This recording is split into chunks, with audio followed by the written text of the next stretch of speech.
Hello my dear student, how are you? कैसे हैं आप लोग? Today we are going to discuss the new lesson of political science of class 9 and lesson name is what is democracy, why democracy. Democracy क्या है, लोकतंत्र क्या है, why democracy, why it is necessary, ये नेसेसरी क्यों है। ठीक है, इसी के बारे में आज हम चर्चा करने के लिए जा रहे हैं, एक्सप्लेन करने जा रहे हैं। Is it clear? This is a part 1। ये पार्ट 1 है और जो भी एक्सप्लेनेशन होगा विथ नोट्स, अगर आप नोट्स बनाना चाहते हैं तो आप वीडियो को पॉज करके नोट्स बना सकते हैं। तो let's go on the topic. First कह रहा है कि व्हाट इज़ डेमोक्रेसी, डेमोक्रेसी है क्या, एंड व्हाई डेमोक्रेसी। तो व्हाई डेमोक्रेसी की बात बाद में करेंगे, पहले व्हाट इज़ डेमोक्रेसी की बात करेंगे। तो हम लोग व्हाट इज़ डेमोक्रेसी की अगर बात करें तो सिंपल डिफिनेशन हम लोग देखेंगे। We will discuss about the simple definition. Simple definition अगर देखें, कह रहा है कि simple definition of the democracy की बात करें तो democracy is a form of the government. क्या है ये? फॉर्म ऑफ द गवर्नमेंट है। It is a form of the government in which the ruler are elected by the people. Ruler elected by the people, we can say that in other words democracy is a form of the government where people elect the representative, people elect the ruler, people elect the leader. Is it clear? That is example we can take India, USA। कह रहा है कि democracy एक सरकार चलाने का system है जिसमें लोगों के द्वारा, सिटीजन ऑफ द कंट्री के द्वारा रिप्रेजेंटेटिव को, लीडर को, रूलर को चुना जाता है। जिसमें हम दो एग्जाम्पल लिए हैं, इंडिया एंड यूएसए की बात कर रहे हैं। और सारे कंट्री हैं जो डेमोक्रेसी कंट्री हैं जहां पर अपने नेता को, अपने लीडर को, अपने रूलर को किसके द्वारा चुना जाता है? लोगों के द्वारा चुना जाता है। कह रहे हैं अकॉर्डिंग टू अब्राहम लिंकन के द्वारा, इनका कहना है, लिंकन जी का, कि democracy is a form of the government by the people, for the people end of the people. यहाँ फॉर द पीपल डबल हो गया है, इसको एक इरेज कर देंगे। ठीक है, for the people. Abraham Lincoln के द्वारा डेमोक्रेसी का जो परिभाषा दिया गया, डिफिनेशन दिया गया, इनके द्वारा कहना है कि democracy is a form of the government. ये फॉर्म ऑफ द गवर्नमेंट तो है ही, लेकिन कैसा? बाय द पीपल के द्वारा चुने गए रिप्रेजेंटेटिव के द्वारा ये फॉर्म ऑफ द गवर्नमेंट है। किसके लिए फॉर्म ऑफ द गवर्नमेंट है? तो फॉर द पीपल के लिए है। किसका है? तो पीपल का है, लोगों का है। तो अब्राहम लिंकन ने डेमोक्रेसी का जो डिफिनेशन दिया, वो democracy is a form of the government by the people, for the people, of the people. दूसरे भाषा में अगर बात करें कि डेमोक्रेसी आखिर आया कहाँ से, तो democracy come from the Greek word. कहाँ से आया? ग्रीक वर्ड से आया। डेमोक्रेसी कहाँ से आया? ग्रीक वर्ड से आया। ठीक है, ग्रीक वर्ड। ग्रीक वर्ड कौन ग्रीक वर्ड? तो डेमोक्रेसिया, डेमोक्रेसिया से आया। It means in a Greek में अगर बात करें तो डेमोज का मतलब होता है, डेमोज का मतलब होता है आपका पीपल, एंड क्रेसिया का मतलब होता है रूल। यानी we can say that in other words democracy is ruled by the people. इसके आधार पर हम कह सकते हैं on the basis of this definition, ठीक है, इस डिफिनेशन के आधार पर कह सकते हैं कि democracy is ruled by the people. जिस देश में लोगों के द्वारा रूल किया जाता है उस सिस्टम को हम क्या कहते हैं? डेमोक्रेसी कंट्री कहते हैं, democracy form of the government कहा जाता है। तो ये डेमोक्रेसी वर्ड डेमोक्रेसिया से आया है, जिसका ग्रीक में डेमोज का मतलब होता है पीपल और क्रेसिया का मतलब होता है रूल। ठीक है माय डियर स्टूडेंट, समझ में आ रही बात? तो हम दूसरे भाषा में कह सकते हैं कि democracy is ruled by the people. Clear? अब कह रहा है कि जिस तरह से डेमोक्रेसी का हम डिफिनेशन देख रहे हैं और डेमोक्रेसी आया कहाँ से, उसी तरह से हम बात करेंगे कि non democracy form of the government क्या है, तो ये भी एक सरकार चलाने का तरीका ही है। कौन?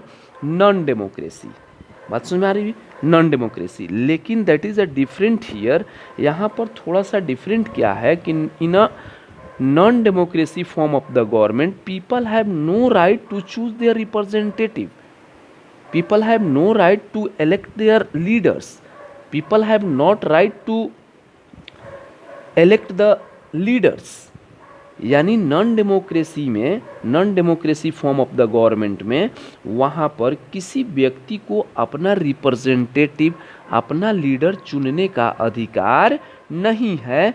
लेकिन डेमोक्रेसी कंट्री में अपना पीपल के द्वारा अपना रिप्रेजेंटेटिव, अपना लीडर, अपना नेता चुनने का अधिकार है। बट नॉन डेमोक्रेसी कंट्री में इस तरह की व्यवस्था नहीं है। मीन्स कह सकते हैं कि we can say that in other words non democracy is a form of the government in which people have no right to elect their representative their own choice। is it clear? that is different from here। Democracy में people अपना representative चुन सकता है, but non democracy form of the government में अपना representative कोई लोगों के द्वारा नहीं चुना जा सकता है। समझ में आ रही बात? नेक्स्ट देखते हैं हम लोग।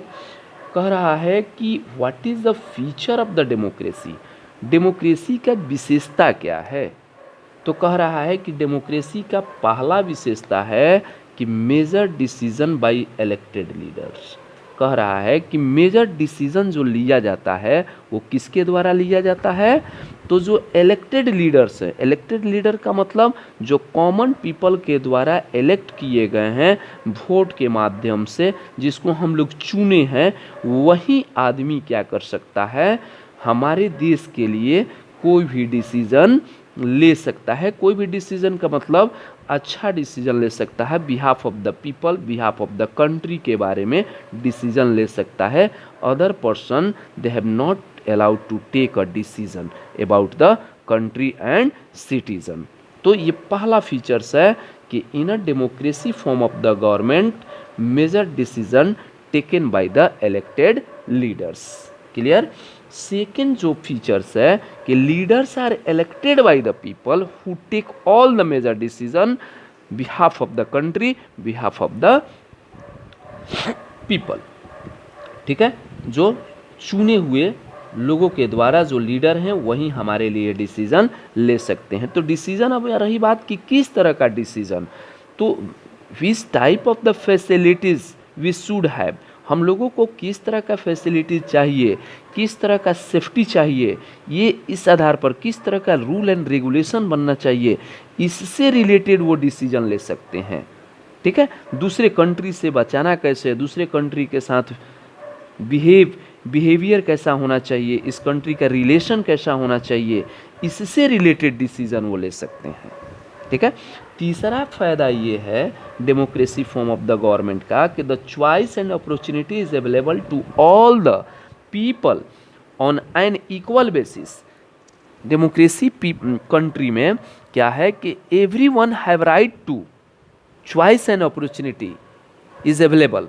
हर एक व्यक्ति के पास चॉइस और अपॉर्चुनिटी अवेलेबल है। ठीक है? ऑन द इक्वल बेसिस वो क्या है, लीडर बन भी सकते हैं, लीडर चुन भी सकते हैं अपने चॉइस के अनुसार, उनको भी अपॉर्चुनिटी मिलनी चाहिए। कहाँ पर ये देखने को मिलता है, तो in a democracy form of the government में इस तरह की व्यवस्था देखने को मिलता है। लेकिन यहीं अगर नॉन डेमोक्रेसी की बात की जाए तो वहाँ पर इस तरह का फीचर्स देखने को नहीं मिलता है। ठीक है? इसको फीचर्स के जगह पर हम लोग मेरिट्स भी बोल सकते हैं।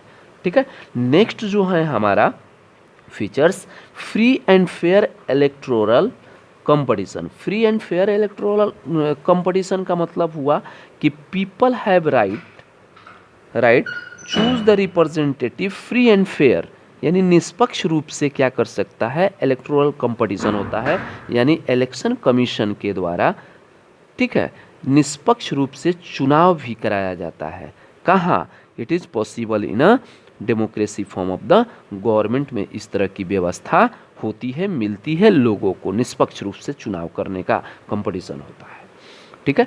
और सबसे बड़ी विशेषता ये है कि 1 पर्सन 1 वोट 1 वैल्यू कह रहा है कि in democracy form of the government में एक व्यक्ति को एक वोट देने का अधिकार है और उस वोट का वैल्यू जो होगा एक होगा। यानी ऐसा नहीं है, बाकी सब कंट्री में हम लोग इस लेसन में देखेंगे कि अलग अलग वोट का वैल्यू है। वीमेन के लिए अलग वोट का वैल्यू है, मेल के लिए अलग है, फीमेल के लिए अलग है, लेकिन इंडिया में उस तरह की व्यवस्था नहीं है। सबके लिए वोट का वैल्यू जो है इक्वल होता है। 1 वोट 1 पर्सन 1 वोट 1 वैल्यू है। कहाँ पर? In a democracy form of the government में। नेक्स्ट इसका फीचर्स है कि rule of law and respect of the right. कह रहा है कि इन अ डेमोक्रेसी कंट्री में रूल ऑफ लॉ है, कुछ नियम एंड कानून है, रेस्पेक्ट ऑफ द राइट है, लोगों को रेस्पेक्ट देने का भी अधिकार है, रेस्पेक्ट लेने का भी अधिकार है, नियम और कानून का एक तौर तरीका है। कहाँ? Democracy form of the government. और ये every things it will be behalf of the country, it will be behalf of the people के फेवर में होगा। ऐसा नहीं है कि रूल ऑफ द लॉ जो है बिहाफ ऑफ द पीपल के नहीं है, लोगों के फेवर में नहीं है, या कंट्री के फेवर में नहीं है, या रिस्पेक्ट ऑफ द राइट जो है पीपल के फेवर में नहीं है या अनफेवर में, वैसा नहीं है, सबके लिए बराबर है यहाँ। उसके बाद कह रहा है कि जुडिशियरी इंडिपेंडेंस। अब कह रहा है कि सबसे बड़ी चीज़ यहाँ पर ये है कि जो हमारा फॉर्म ऑफ द गवर्नमेंट है, डेमोक्रेसी गवर्नमेंट जो यहाँ पर है, वहाँ पर गवर्नमेंट के पावर को डिसेंट्रलाइज कर दिया जाता है। ठीक है, गवर्नमेंट को पावर को क्या कर दिया जाता है? पावर शेयरिंग किया जाता है। पावर शेयरिंग का मतलब है कि power should be distributed on the different level of the government. In India का एग्जाम्पल लें, India is a democracy country, तो इंडिया में क्या है कि डिसेंट्रलाइज पावर है। डिसेंट्रलाइज पावर का मतलब है कि only one people have not all power, किसी एक व्यक्ति के पास सभी पावर नहीं होगा। ठीक है, इसलिए इंडिया का जो डेमोक्रेसी कंट्री इंडिया है, इसमें पावर को डिसेंट्रलाइज कर दिया गया है, अलग अलग लेवल पर बांट दिया गया है। जैसे यहाँ सेंट्रल गवर्नमेंट भी है, स्टेट गवर्नमेंट भी है और लोकल गवर्नमेंट भी है। तो मेरा कहने का मतलब ये है कि हमारे कंट्री में लेवल ऑफ द गवर्नमेंट के अनुसार क्या है, पावर को बांट दिया गया है। उसी तरह से फॉर्म ऑफ द गवर्नमेंट जो है डेमोक्रेसी कंट्री में, एक सरकार को चलाने के लिए ऑर्गन्स की भी ज़रूरत पड़ती है। ऑर्गन्स क्या है? तो इंडिया में देखा जाए democracy form of the government के अकॉर्डिंग बात करें हम लोग इंडिया में, तो यहाँ पर क्या है कि जो हमारा ऑर्गन्स है वो 3 पार्ट में बटा हुआ है, लेजिस्लेटिव, एग्जीक्यूटिव एंड जुडिशियरी। तो वही कह रहा है, और इस लेजिस्लेटिव, एग्जीक्यूटिव एंड जुडिशियरी को चेक एंड बैलेंस के भी नाम से जाना जाता है। ठीक है, तो जुडिशियरी जो है इंडिपेंडेंस ऑर्गन्स बॉडीज है, यानी ये किसी को परमिशन नहीं लेता है। वो सीएम की बात हो या पीएम की बात हो या कोई ऑफिसर की बात हो, पनिशमेंट देने के लिए किसी से परमिशन नहीं लेता है। ये इंडिपेंडेंट बॉडीज़ है, फुल फ्री है। ठीक है, इसीलिए जुडिशियरी इंडिपेंडेंस है। कहाँ पर? तो डेमोक्रेसी कंट्री में इस तरह की व्यवस्था देखने को मिलती है। और क्या कह रहा है कि इंडिविजुअल फ्रीडम है। इंडिविजुअल फ्रीडम का मतलब है कि people have right to move in our country in any state without any restriction. कहीं भी इस देश के अंदर, डेमोक्रेसी कंट्री के अंदर, कोई भी पीपल, उस कंट्री के कोई भी पीपल किसी भी स्टेट में जा सकता है, रह सकता है, घर बना सकता है, बिजनेस कर सकता है। तो इंडिविजुअल फ्रीडम है यहाँ पर। उतना ही नहीं, इंडिविजुअल फ्रीडम में है कि आप अपने स्पीच को, अपने एक्सप्रेशन को भी एक्सप्रेस कर सकते हैं। देयर इज़ नो रिस्ट्रिक्शन, किसी तरह का कोई रिस्ट्रिक्शन नहीं है। उसके बाद लास्ट फीचर्स जो है डेमोक्रेसी का कि limited government and power. Limited government, अभी जो हम लोग बात किए कि लिमिटेड गवर्नमेंट एंड पावर है, यानी लिमिटेड गवर्नमेंट, यानी हमारे जो इंडिया में है 3 टाइप्स के गवर्नमेंट हैं, सेंट्रल गवर्नमेंट है, स्टेट गवर्नमेंट है एंड लोकल गवर्नमेंट है। लोकल गवर्नमेंट हो गया पंचायत लेवल पर, स्टेट गवर्नमेंट हो गया स्टेट लेवल पर, और सेंट्रल गवर्नमेंट हो गया ओवर ऑल कंट्री। ठीक है, फॉर द कंट्री के लिए हो गया। क्लियर है। तो कह रहा है कि पावर यहाँ पर क्या है, डिस्ट्रीब्यूट कर दिया गया है। कुछ पावर सेंट्रल गवर्नमेंट से और कुछ पावर स्टेट गवर्नमेंट से लेकर लोकल गवर्नमेंट का क्या किया गया है, एस्टेब्लिशमेंट किया गया है। वो लोकल गवर्नमेंट का एस्टेब्लिशमेंट इसलिए किया गया है कि लोकल लेवल पर जो पीपल हैं, जो जितने सारे लोकल लेवल पर पीपल्स हैं, रूरल एरिया में या अर्बन एरिया में, प्रॉब्लम को सॉर्ट आउट करने के लिए, उनके प्रॉब्लम को सॉर्ट आउट करने के लिए लोकल गवर्नमेंट का निर्माण किया गया है। ठीक है, और पावर यहाँ भी डिस्ट्रीब्यूट है, यहाँ भी ऑर्गन्स के आधार पर डिस्ट्रीब्यूट है। तो हम लोग देखें कि different types have the features of the democracy. Democracy government के अलग अलग फीचर्स देखने को मिलता है। ठीक है, नेक्स्ट टॉपिक हम लोग बात करेंगे कि काइंड्स ऑफ द डेमोक्रेसी। कह रहा है कि कितने टाइप्स के डेमोक्रेसी होता है, लोकतंत्र कितने प्रकार के होते हैं। तो कह रहा है कि अगर from a historical point of view से बात किया जाए, डेमोक्रेसी के पास टू टाइप्स हैं। कह रहा है कि from a historical point of view से बात किया जाए तो डेमोक्रेसी का कितने टाइप्स हैं, दो टाइप्स हैं। पहला जो टाइप्स हैं डायरेक्ट डेमोक्रेसी, और डायरेक्ट डेमोक्रेसी को प्योर डेमोक्रेसी के भी नाम से जाना जाता है। ठीक है, और दूसरा है इनडायरेक्ट डेमोक्रेसी। ठीक है, इनडायरेक्ट डेमोक्रेसी। तो डेमोक्रेसी का दो क्या है, टाइप्स हैं। अब रही बात कि डायरेक्ट डेमोक्रेसी किसको कहते हैं, तो आपको बता दें कि this is the oldest and the real form of the democracy. ठीक है, ये oldest form of the democracy या real form of the democracy है, in which the people directly participated in the managing the affairs of the state. इसमें क्या होता था कि डायरेक्ट रूप से लोग चुने जाते थे और वो क्या करते थे, पार्टिसिपेट करते थे। ठीक है, और लोग उसको फेस टू फेस क्या करता था, अपना रूलर, अपना रिप्रेजेंटेटिव, अपना लीडर क्या करते थे, चुन लेते थे।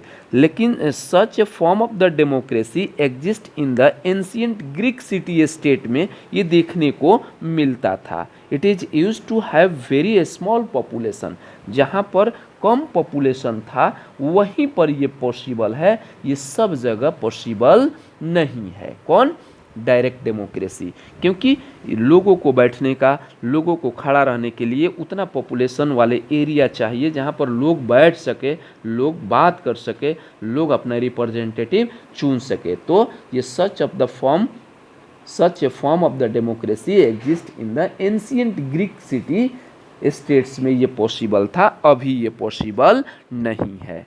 तो किस तरह का पॉसिबल है टाइप्स ऑफ द डेमोक्रेसी, तो हम लोग देख रहे हैं कि इनडायरेक्ट डेमोक्रेसी जो है पॉसिबल है। अब कह रहा है कि इनडायरेक्ट डेमोक्रेसी में क्या है भाई, तो इनडायरेक्ट डेमोक्रेसी का मतलब है कि it is also known as the representative democracy के भी नाम से जाना जाता है।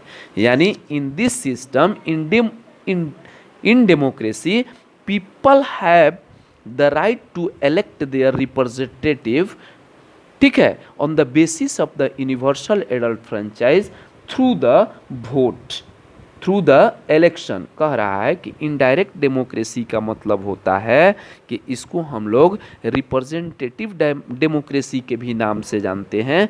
इसमें क्या होता है कि लोग अपने इच्छा के अनुसार अपना रिप्रेजेंटेटिव चुन सकते हैं, लेकिन on the basis of universal adult franchises के बेसिस पर होना चाहिए।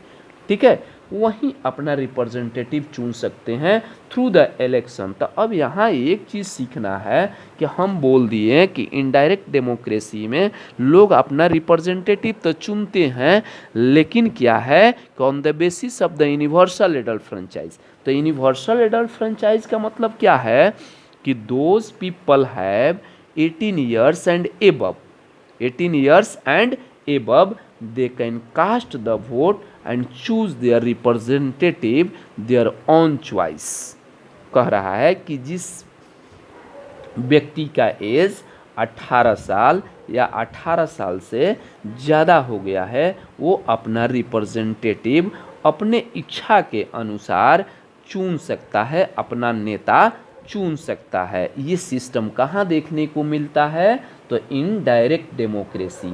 और इनडायरेक्ट डेमोक्रेसी का एग्जाम्पल अपना इंडिया भी है, जापान भी है, फ्रांस भी है, यूएसए भी है, इंग्लैंड भी है, ठीक है, और सारे कंट्री हैं जो इनडायरेक्ट डेमोक्रेसी को फॉलो करता है। तो कोई पूछे कि इंडिया डेमोक्रेसी कंट्री है तो which type of the democracy, तो हम बोलेंगे कि इनडायरेक्ट डेमोक्रेसी है। इनडायरेक्ट डेमोक्रेसी का मतलब है कि वहाँ फेस टू फेस रिप्रेजेंटेटिव नहीं होते हैं, हम वोट के माध्यम से अपना रिप्रेजेंटेटिव क्या करते हैं?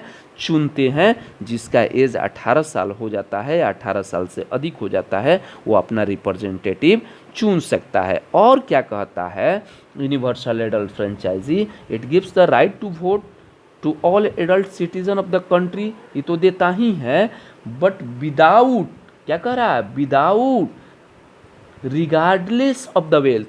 यहाँ पर कोई ज़रूरी नहीं है कि धन रहेगा तभी आप क्या कीजिएगा? वोट दीजिएगा, इनकम रहेगा तभी वोट दीजिएगा, या आप मेल पर्सन है तभी वोट दीजिएगा, या फीमेल है तो नहीं दीजिएगा, ऐसा नहीं है। सोशल स्टेटस है तभी वोट दीजिएगा, ऐसा कुछ नहीं है। यानी कहने का मतलब ये है कि यहाँ पर एनी अदर रिस्ट्रिक्शन, मतलब कोई भी तरह का कोई रिस्ट्रिक्शन यहाँ पर फॉलो नहीं किया जाता है यूनिवर्सल एडल्ट फ्रेंचाइजी के अंतर्गत। यानी किसी भी तरह का कोई भी मतलब बाधा नहीं है, इनकम कोई बाधा नहीं है। वो गरीब रहे, अमीर रहे, वो बड़ा अधिकारी हो, छोटा अधिकारी हो, ठीक है, वो कोई भी कास्ट हो, वो मेल हो या फीमेल हो, सभी लोग जिसकी एज 18 साल या 18 साल से अधिक हो गया हो, पढ़ा लिखा हो या ना हो, वो अपना रिप्रेजेंटेटिव क्या कर सकते हैं? सभी लोग चुन सकते हैं। ये इनडायरेक्ट डेमोक्रेसी में इस तरह का सिस्टम है। अगर हम बात करें लास्ट में कि now days indirect democracies prevalent in a country like, prevalent का मतलब होता है पॉपुलर, प्रचलित होना। अगर नाउ डेज देखा जाए इनडायरेक्ट डेमोक्रेसी, तो इंडिया में भी है, इंग्लैंड में भी है, यूएसए में भी है, फ्रांस में भी है, और जापान में भी है, एक्सेट्रा और में भी है, देखने को मिलता है। आई होप दैट आपको ये लेसन समझ में आया होगा। शुरू में हम लोगों ने बात क्या किया, थोड़ा सा रिवीजन के रूप में देख लें। शुरू में हम लोग देखें कि व्हाट इज डेमोक्रेसी, स्क्रीनशॉट भी आप ले सकते हैं नोट्स बनाने के लिए। व्हाट इज़ डेमोक्रेसी, तो डेमोक्रेसी का हम लोग डिफिनेशन देखें, यहाँ पर सिंपल डिफिनेशन भी देखें, अब्राहम लिंकन के द्वारा भी देखें, और ये भी हम लोग पता किए कि ये ग्रीक वर्ड डेमोक्रेसी आया कहाँ से, तो ये भी पता चला कि ये ग्रीक वर्ड डेमोक्रेसिया से आया, जिसका मतलब होता है ruled by the people. Non democracy भी देखें, non democracy form of the government है, जिसमें पीपल के द्वारा पीपल के द्वारा अपने रिप्रेजेंटेटिव को नहीं चुना जाता है, ये भी देखें। दूसरा है कि हम लोग फीचर्स ऑफ द डेमोक्रेसी है, यहाँ भी स्क्रीनशॉट ले सकते हैं आप नोट्स के लिए। फीचर्स ऑफ द डेमोक्रेसी में देखें कि different types have the feature, democracy के पास डिफरेंट टाइप्स के फीचर्स हैं, विशेषता हैं, मेरिट्स हैं, ठीक है। एडवांटेज भी कह सकते हैं कि एडवांटेज ऑफ द डेमोक्रेसी, इसकी बात चर्चा किए। उसके बाद हम लोग देखें कि काइंड्स ऑफ द डेमोक्रेसी, कितने तरह का डेमोक्रेसी होता है, तो 2 तरह का हम लोग बात किए यहाँ पर। डायरेक्ट डेमोक्रेसी की बात किए, डायरेक्ट डेमोक्रेसी को दूसरे नाम से भी जाना जाता है, प्योर डेमोक्रेसी के नाम से जाना जाता है। दूसरा है इनडायरेक्ट डेमोक्रेसी, जिसमें लोग अपने रिप्रेजेंटेटिव को इनडायरेक्ट रूप से चुनते हैं, थ्रू द इलेक्शन के माध्यम से, थ्रू द वोट के माध्यम से। जिसकी एज 18 साल या 18 साल से अधिक हो जाती है, अपना रिप्रेजेंटेटिव चुन सकता है। तो आई होप दैट आपको समझ में आया होगा। बेहतर आप नोट्स भी बना सकते हैं। Okay, thank you for watching me and listening me. Like and subscribe my dear student, and on the bell icon. Thank you, bye bye.